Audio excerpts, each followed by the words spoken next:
friends, tight-knit neighbors. Then, that neighborhood at war. Deadly war. A midnight murder spree. A killer in camouflage, crawling across a front yard. I immediately went into a crouching stance. A vet who thinks he's still on the battlefield. This is not murder. This is killing the enemy. The enemy, his former friends. Just pow, pow, pow, pow, pow. He came right up to us and said, "Are you ready to die?" But why? An escalating war of words. We never had guns, never had knives. The words, they're not gonna kill somebody. Try telling that to a man who's reached his breaking point. These people with me. The man that I know would not just go shoot some people. Something had to happen. He claims he was under attack. Everybody thinks they were unarmed. They were not unarmed. I distinctly heard 4 cracks of a .22 automatic firearm, and I heard bang, bang, bang! That's the makings of a classic stand your ground defense. Interrogation tapes. I put rounds into his torso. A blow the roof off hearing. War had been declared upon my house and family. Do you not understand that, sir? And families torn apart. So I ran. And I'm still running. The war next door. Welcome to 2020 on ID. I'm John Quinones. A fight between neighbors. It happens all the time. But what is it that turns a poisonous war of words into deadly combat? In the case of Billy Woodward, that question lingered long after the harrowing night that left 2 neighbors dead. Was Billy's life in danger? Were the threats against him real? Or were they harmless taunts, distorted by a troubled mind? Or was it possible that Billy Woodward was simply an angry man bent on revenge? As Deborah Roberts first reported in 2015, everyone had an opinion, but it would be up to the court to decide who was the bully and who was the real victim.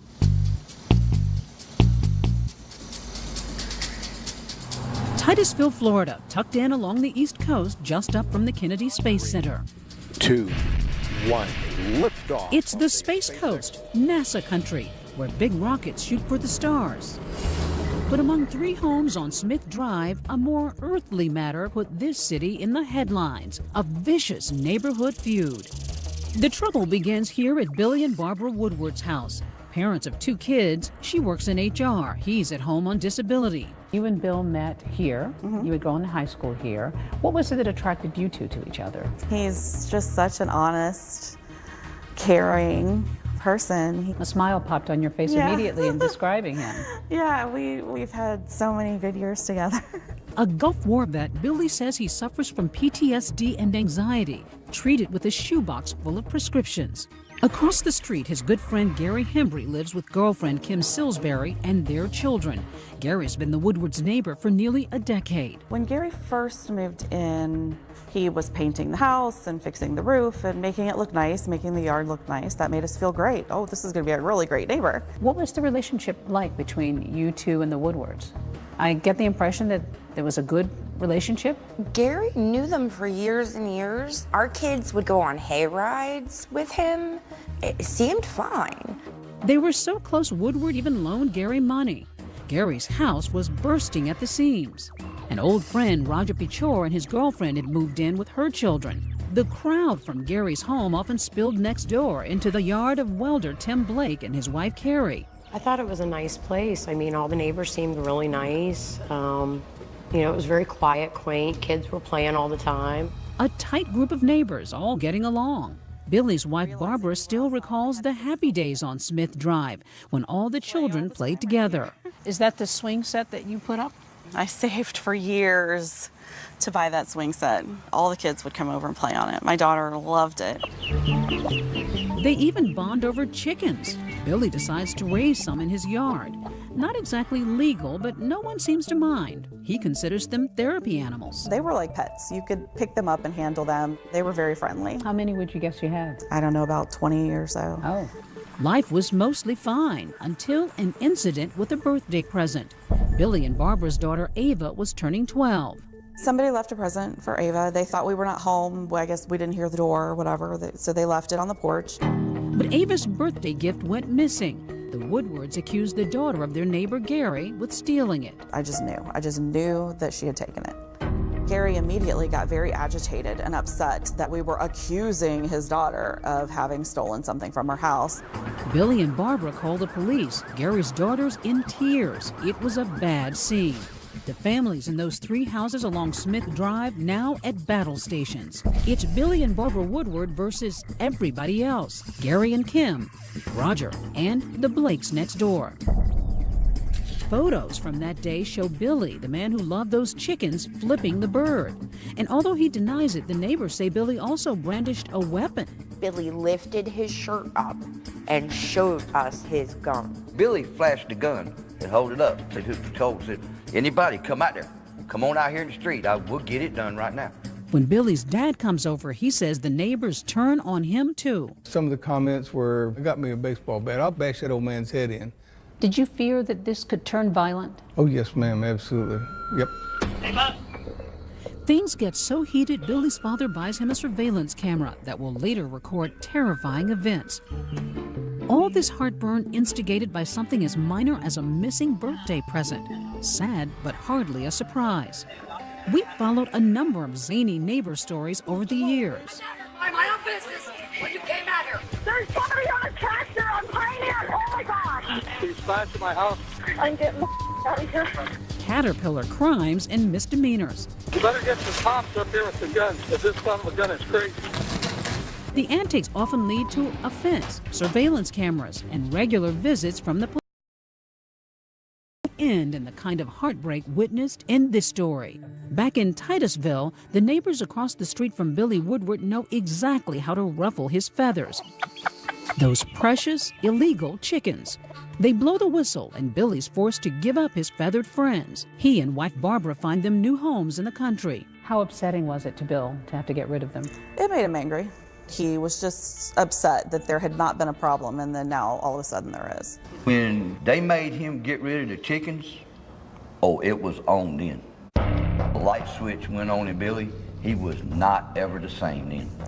They were constantly taunting about the chickens. They would drive up and down the street and lay on the horn just to be irritating. So it was a constant barrage of noise, which they knew would bother him because of his PTSD. So it was a hostile environment. It was constant. It was constant.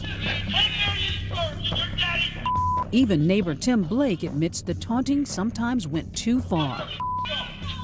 Did you ever think at some point that this is going to escalate? This is going to get bad? We even told the cops, are you going to wait till the body bags are being toted out? But you also knew that you were antagonizing him as much as he was antagonizing you. Oh, it was a 50-50 deal. Yeah, I look back now, like you were an idiot. Police were soon barraged with calls from the neighborhood, often several times a day. What would happen once the police arrived?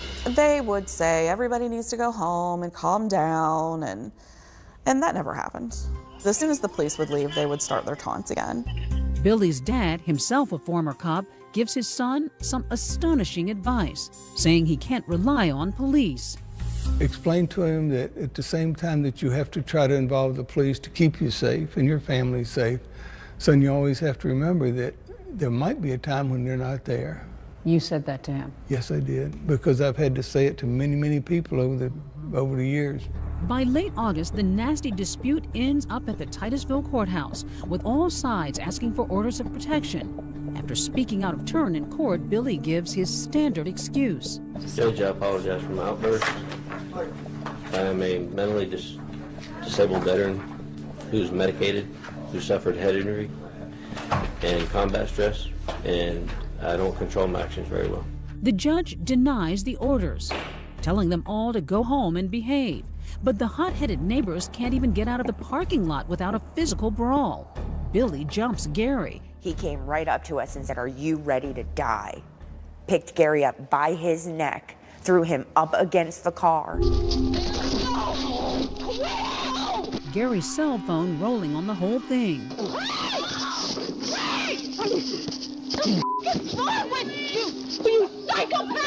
I'm okay. The recording ends when a deputy picks up Gary's phone. Billy is arrested and released. 5 days later, there he is on the surveillance camera with his gun, all that ammo, and his neighbors in his sights. When we come back, Billy Woodward's chilling confession. Roger's son jumped off his back, and I shot Roger. Detailing his every move. I followed him to his garage. He tried to go inside the door. I put rounds into his torso. What's striking is how calm he is, how methodical and emotionless. But was that the entire story? I think their idea was they would provoke him into a fight, and then he would go off to jail, and they would get a big laugh out of this. Didn't quite work out that way for him. Stay with us.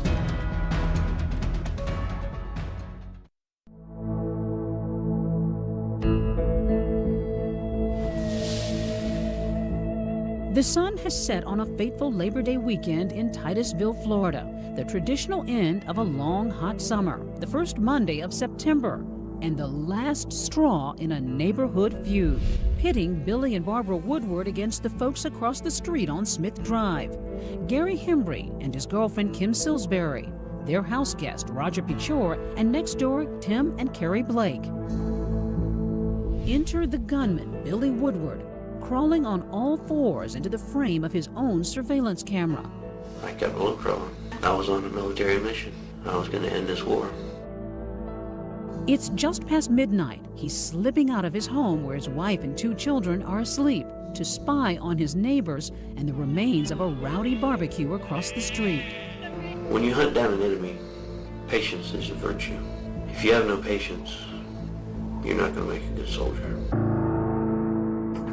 The next time we see him on that surveillance camera, Billy's across the street, approaching Roger and his son who'd been wrestling on the lawn.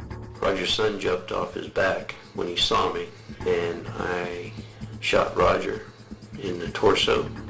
You'll have to listen to the video to count the amount of times. Right now I can tell you. Okay.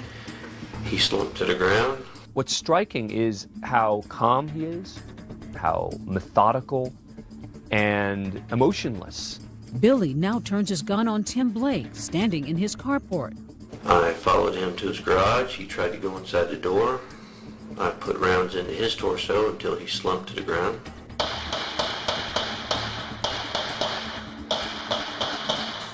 I hear the empty shells hit the concrete, then I hear the clip hit the concrete. Different sound. Then he loaded again, then he shot some more. He shoots me about, I don't know, 5 or 6 times. Did he say anything? No, he was smiling. Smiling. Smiling. As these crime scene photos show, investigators later find spent bullets and brass shell casings littering the driveway, lead-punched holes in a toolbox and the doorway. There was 2 bullets in the door frame. I had to call CSI out the next day to come pull them out. But most of Billy's shots find their target. 11 bullets hit Tim Blake. I got still a bullet in my backbone, 1 in my leg. And what's racing through your mind at this point?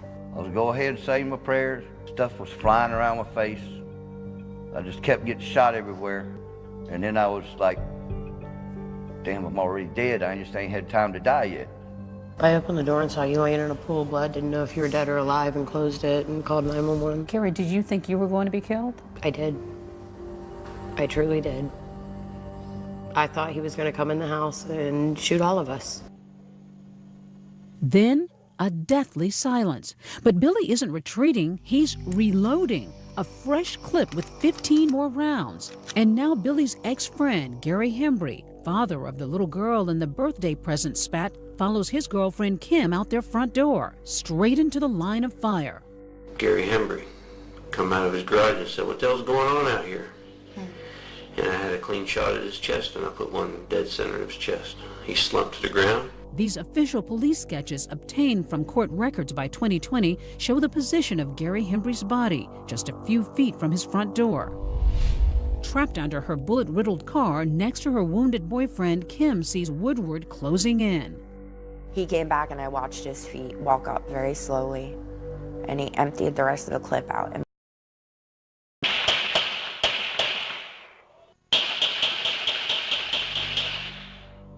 At some point, Billy returns to his first victim, Roger, with Roger's son watching in horror.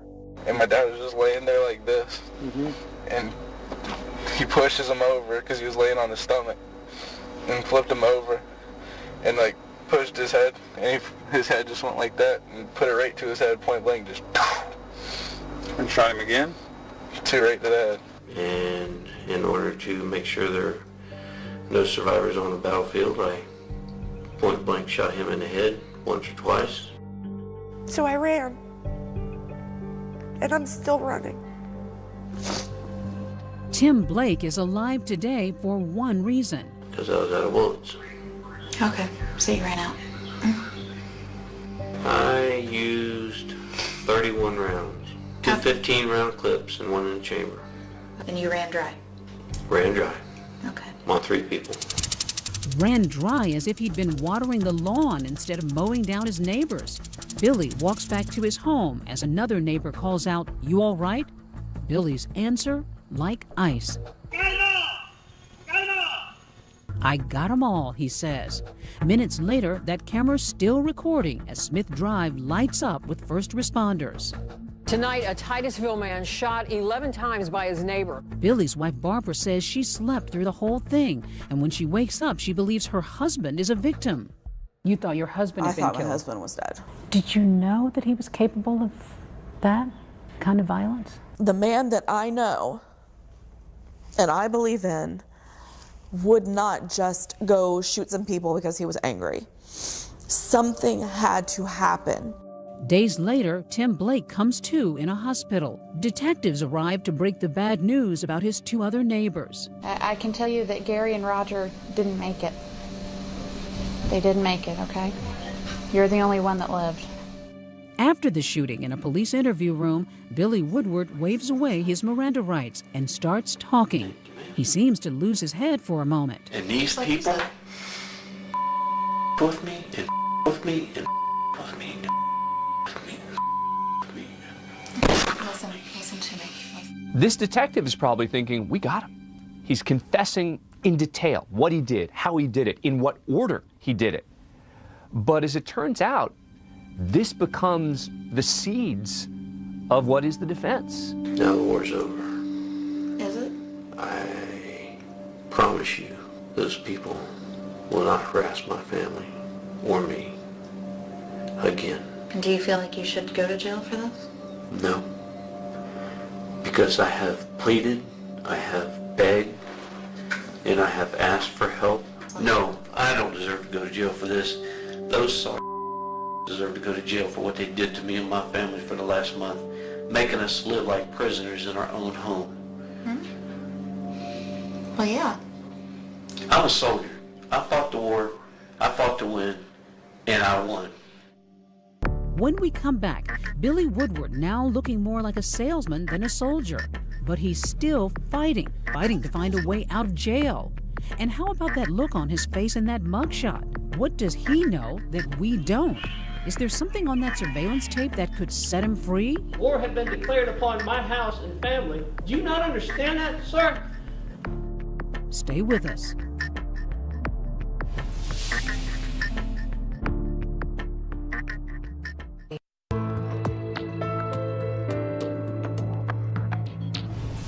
After weeks of escalating hostility, Billy Woodward has shot and killed 2 neighbors and critically wounded a 3rd.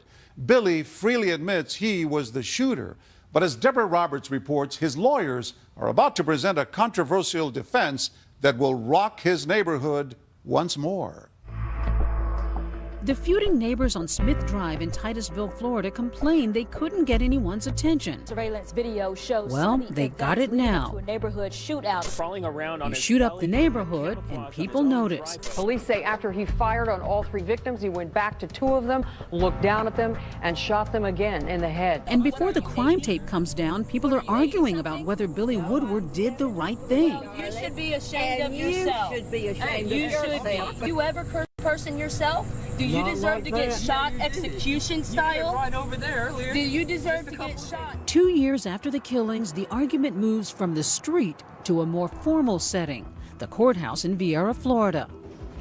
And look at Billy Woodward now. in a suit and tie, a far cry from the distraught man with his head in his hands in that police interrogation room, charged with murder and attempted murder. But in an audacious legal maneuver, Woodward and his defense team turned the tables on the state's attorney, claiming Woodward is immune from prosecution under Florida's Stand Your Ground law. How does Stand Your Ground work exactly?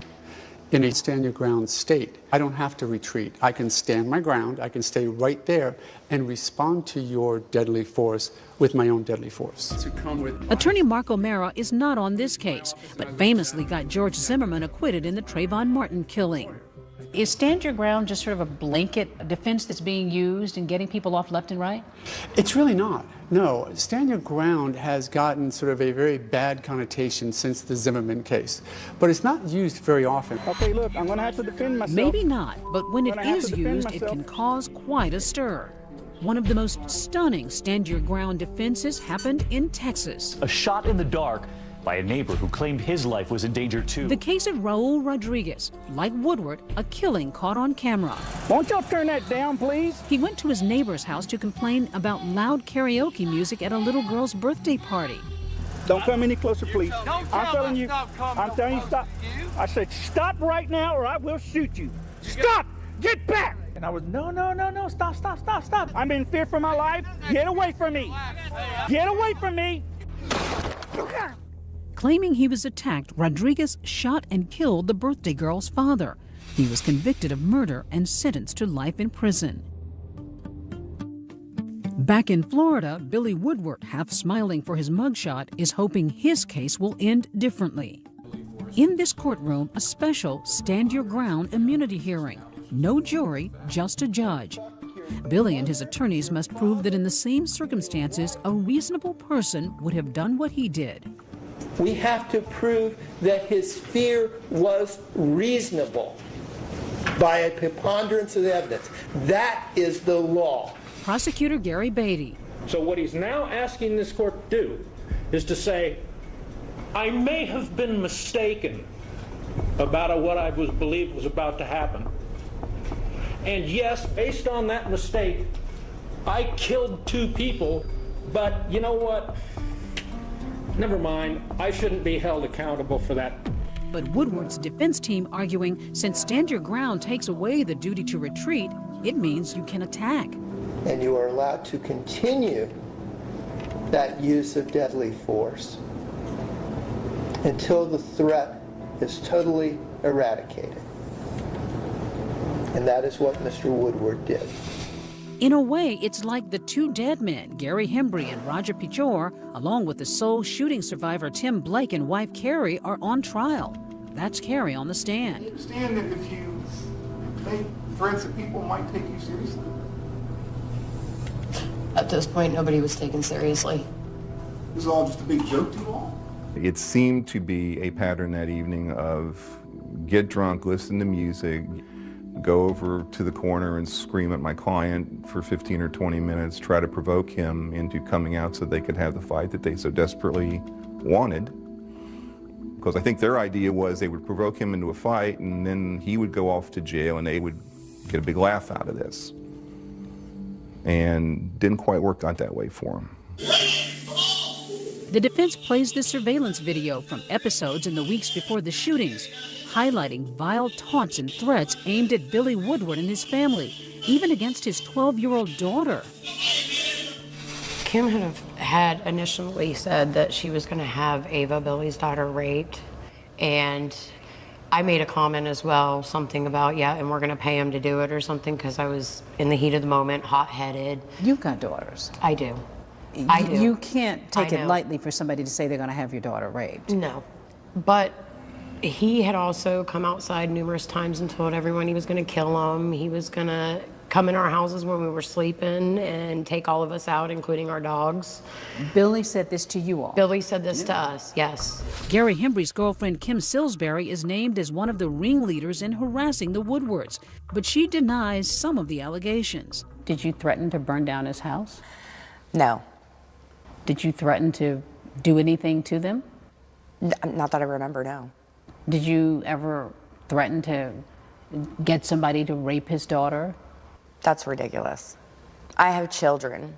I had never gone out of my way to be violent to that man, and anything that I did say or could have said or may have said that I remember or don't remember, I never would have hurt anybody's child, ever. Billy Woodward says that you all threatened him.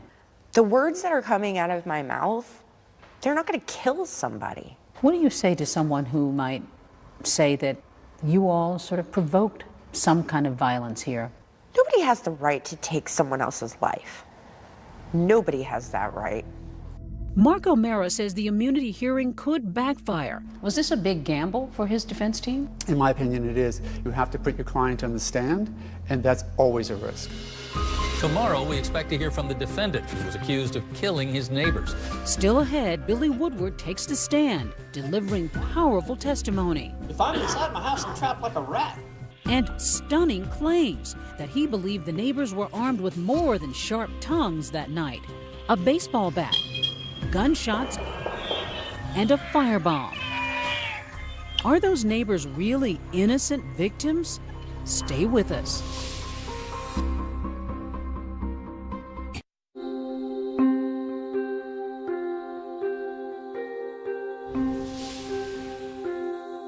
They patched up the bullet holes and swept away the lead. But now the state of Florida wants someone to pay for the shooting of 3 neighbors. And it's turning out to be trickier than expected. You might think Billy Woodward, the man who shot his neighbors, would be a pariah, an outcast. But his wife Barbara says it's quite the opposite. Families of the victim see your husband as a villain. How do you see your husband? He's not a villain. He saved my life, and so some people would call that heroic. A hero? In the Woodward's old neighborhood on Smith Drive in Titusville, Florida, plenty of people seem to agree. There are literal signs of support. Hi, I'm Deborah Roberts from ABC News. How are you? Larry and Marty Malden live just down the street. Why do you have that sign in your yard? I support Billy. In my opinion, I'd like to see him walk. You'd like to see him be released from jail? Right. Some people would say, okay, neighbors have disputes, but you can't go out and shoot each other. If he'd threatened my family and my house like he did theirs, he wouldn't have lasted this long. I would have killed him before this. You're sorry anytime someone dies, but these people just made this neighborhood just a holy hell. They all ganged up on Billy and his wife and his family. Scott and Lydia Crow, who lived behind Billy and Barbara Woodward, had a front row seat to the feud. They're taking Woodward's side. There was all kinds of name calling. Most of it I wouldn't say in public. It was so vulgar that you wouldn't use these kind of words against anybody. Was it kind of bullying? Yes. Like it was adult bullying is exactly what it was. And any time he would call the police department, it was 6 people's word against his. They say they were even drawn into the conflict when Carrie Blake threatened them and other neighbors. And Carrie took her finger and pointed at our house and pointed at Billy's house, like, we're going to get you, and we're going to get you, and we're going to get you. Did it scare you? Oh, yeah. Oh, to the point that I used to carry a gun, taking my dogs out in my own backyard, my own fenced backyard. You would wear a gun just to take your dogs outside? Yes. Did they ever brandish guns or weapons? I mean, was there any reason to think that they really would pull a gun on you? They talked about guns. Yes. But they didn't show you any guns? No. No. Okay. Sir, come on up here and take the witness stand.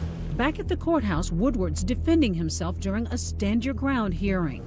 Do you swear or affirm the testimony you give in this case is the truth, the whole truth, and nothing but the truth, so help you God? Yes, sir. If they can pull off this legal maneuver, he can avoid a trial and be set free. They were becoming more hostile, and the threats were becoming more real. His lawyers try to prove that during weeks of taunts and threats, Woodward showed restraint.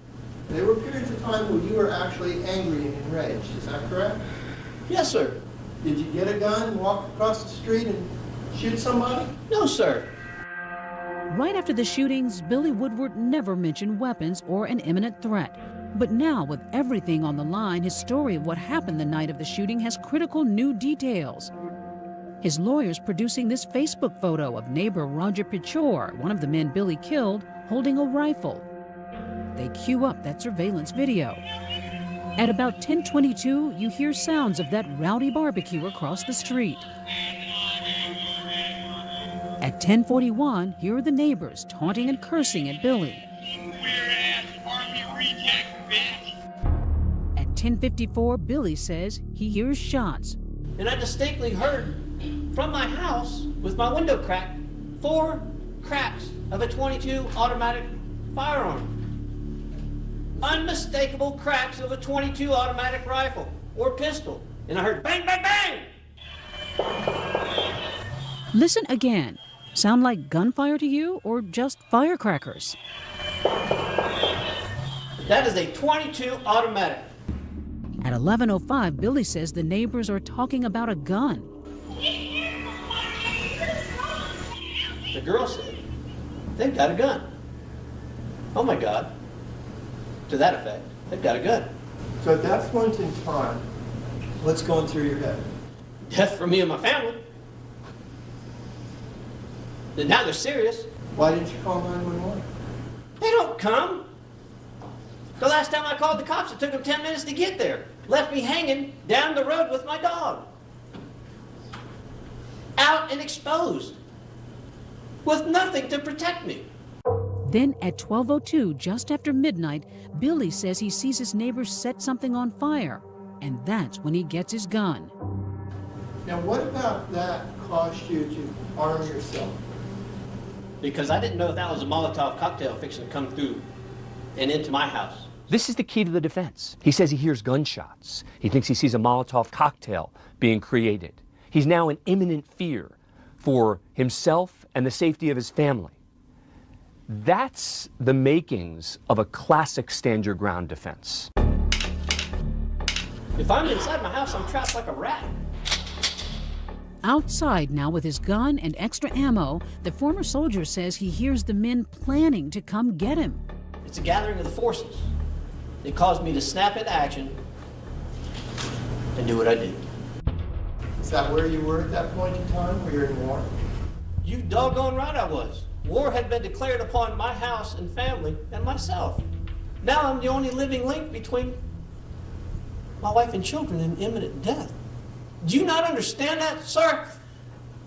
So you're convinced, Barbara, that it was your life or their life? Yes. I believe him. I believe in him, and I believe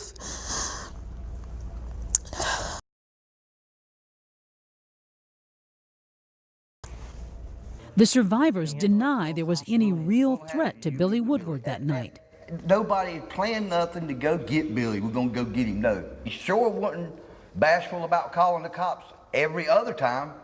Now, if he's sitting, his family's in the house and he's fearing for his life, why don't he grab his gun, stay inside, call the cops, they're fixing to come get me, and let's get that sorted out. No. There wasn't nobody fixing to come get him. As for Roger's gun, nothing more than a toy, says Kim Sillsbury, who lived in the same house. In fact, police say none of the victims were armed, something Woodward acknowledges in his first recorded interview with police at the scene. Was he armed? He was unarmed, sir. He was unarmed? Okay, what about the other 2 people that were shot? They were unarmed, sir. But at the hearing, Woodward now says he thought the neighbors did have weapons. He says Roger had an aluminum baseball bat in his hands. And you're going to hear that baseball bat fall to the ground as I shoot him. His lawyers play surveillance video. Listen to the sound just after the second gunshot. They say that's the sound of an aluminum bat hitting the pavement. But police did not find a bat at the scene. The scene was cleaned up. The gun was gone, the bat was gone, the pipe was gone. The scene was cleaned up, and that's why everybody thinks they were unarmed. They were not unarmed. Woodward says he thought Gary Hembry was pointing a gun at him, that only after the killing did he realize what he really had in his hand. Did you learn at that point what was in his hand? After the fact, a coffee mug, sir. A coffee mug. Then, under cross-examination, This was a military operation as far as you were concerned, correct? the strangest moment, the talkative Woodward suddenly at a loss for words. Mr. Woodward? Mr. Woodward? One moment, please. When he does respond, it doesn't get much better. You told the officer that you were back on the battlefield? Yes, sir. Okay. I was trained. How much time did you personally spend in infantry combat on the battlefield? Infantry combat? Yes, sir. 0. Zero? Full guard duty, sir. After a week of testimony, Judge James Earp must now decide whether Woodward goes to trial or goes free. In a case like this, an analysis seems to suggest that this immunity hearing was not going to be granted because there was no good argument that the threat was imminent that he was responding to. He says that he thought he heard people saying, let's go get him, let's do it now. We've got a weapon, we've got a bat, let's go do it. Isn't that imminent threat? In my opinion, as a prosecutor, if I was looking at the case as a prosecutor, no. Wait until the threat is imminent. Wait until they're crossing the street. Wait until they're 10, 15 feet away and they're coming at you. Just hours later, Judge Earp is back on the bench, ready to rule. If you'd like to get up and leave after you know what the ruling is, you're welcome to do that, of course. When we come back, the ruling that will decide whether Billy Woodward was standing his ground on his neighbor's lawn. Stay with us.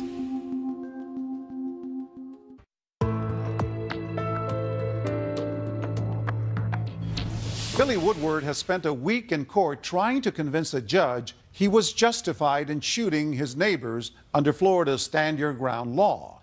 If he's successful, Billy will go free. If not, his own life could be on the line. Once again, here's Deborah Roberts. The only relevant concept to me. Judge James Earp returns to the bench in the Viera, Florida courthouse, ready to rule on whether Billy Woodward was some kind of neighborhood hero standing his ground, saving his family, or whether he's just another accused killer with a grudge and a gun. Turns out Woodward's about to have another very bad day. This is an order denying his claim of immunity pursuant to Florida Statute 776.032. A judge rejected a Titusville veteran's claim that he shot his neighbors in self-defense. He called William Woodward the aggressor in this case. The judge is essentially saying that he doesn't buy the defense, that it was reasonable to believe that there was an imminent threat to him or his family. And in fact, the judge is saying he thinks it was a preemptive strike. This defendant did not exercise self-defense. This defendant did not stand his ground. And that means William Woodward now faces trial for murder and attempted murder. Woodward's lawyer, Robert Berry, hopes a jury will be more sympathetic. If we end up in trial, we're going to put on the same exact defense. Do you have a guess about the chances for acquittal for Billy Woodward in this case? If I were to guess, the facts are too much against him. The way he did what he did was too rational. It was too planned out. Some neighbors have feuds. Some neighbors build fences. But your husband shot his dead. Could your husband have done something different? He could have waited for them to come across the street and shoot him, and then we would all be dead. This is a difficult question, but did these men deserve to die? I don't know. I can't answer that. Do you think that he deserves to be punished?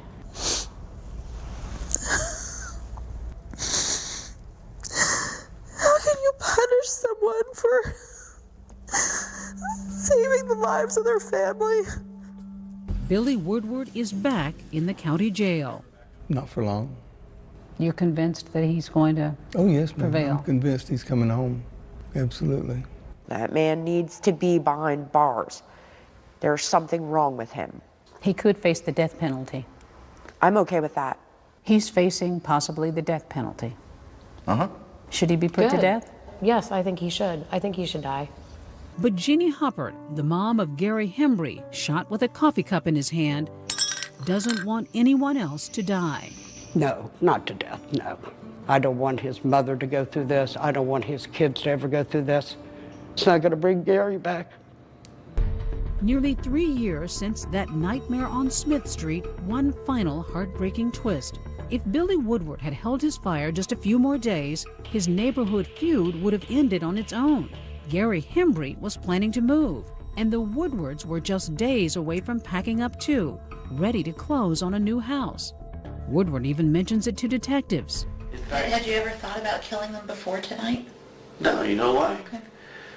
Because we just signed on a brand new house. We're going to a new neighborhood. It was like if this had just lasted another 30 days, everybody would have gone their way and they'd all live peacefully, you know, the rest of their lives.